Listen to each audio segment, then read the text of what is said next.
When I realized I was pregnant, which came from missing my moon, right? My period didn't come that month. Right. And I remember I had a pregnancy test lying around and I was going to take it. Mm-hmm. Were you guys trying at that point, or you were just kind open. of like... Yeah, and we conceived in Maui. Oh, and then we got back to California, and I was like, okay, I'll do it in the morning. You know, you wake up early, your first pee in the morning. Yes. And I just... Got to get that first pee in.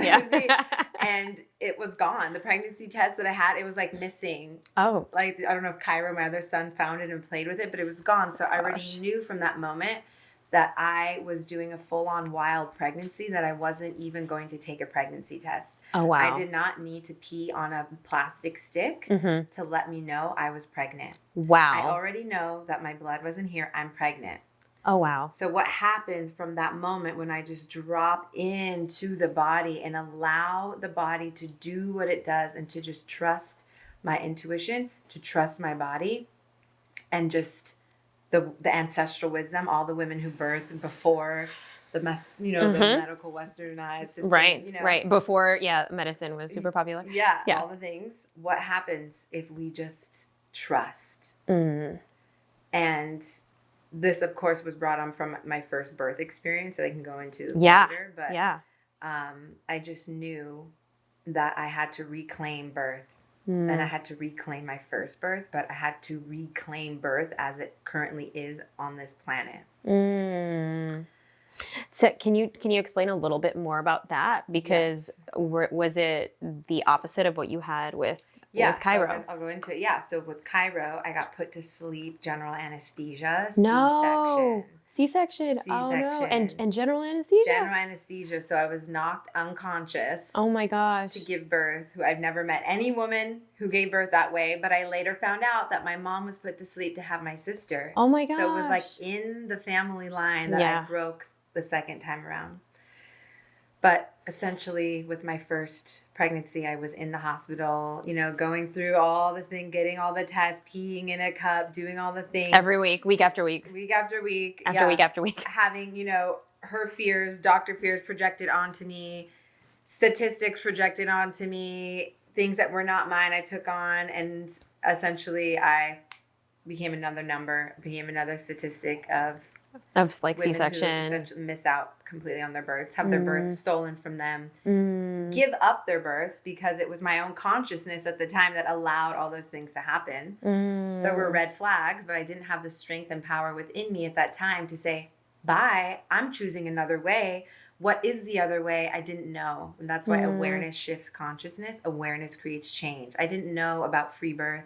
I didn't know I could do it alone, on my own, Right by yourself. Which is a foreign concept for me. But anyways, keep going. Yeah, and so because of what I went through with my first birth. That must have been so traumatizing. Yeah, it was. Did you lose faith in the doctors after that experience, or? Oh, yeah. I mean, there was this confusion of like, oh, that was an emergency. What would have happened if I didn't go that day? But that's an illusion. That's a story I tell myself to make myself feel better because I know that it didn't need to happen that way. But of course, in the divine scheme of everything, it all happened the way it's meant to be. And I learned my soul lesson, and baby chooses the way they want to come in and all that too. Right. It's like both and. Right. You kind of like reconciled with both. Yeah. Yeah. Yeah, exactly. But I knew the second time around I was going to do it a completely different way. So I didn't have a midwife. I didn't have a doctor. I didn't have anybody. You didn't have anyone. I didn't go to one test. I didn't pee in any cup. So for that, the first 6 weeks or so that you felt this intuitive being in your body growing, you did not seek a doctor. So complete opposite. You went rogue. I went rogue. I went primal. You went fully primal. Yeah.